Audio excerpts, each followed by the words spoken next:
Hello mga katrupa.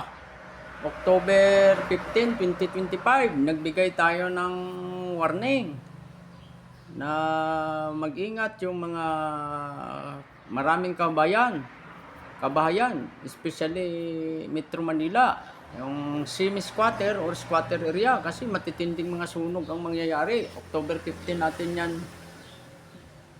winarning. Dalawang sunog na agad na malalaking nangyari. May sunog diyan na malaki sa Las Piñas. Maraming bahay na sunog.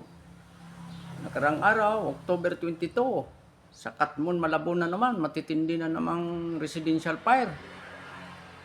Yan ang sinasabi ko mga kababayan. Nakikita natin yan pag natulog tayo. Pinapakita pero hindi natin specific na makuha yung lugar.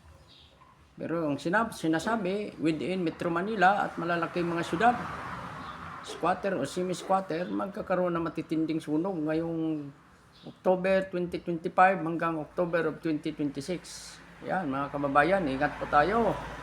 Magdasal tayo na ipalayo tayo sa calamity. Bumalik tayo sa Diyos.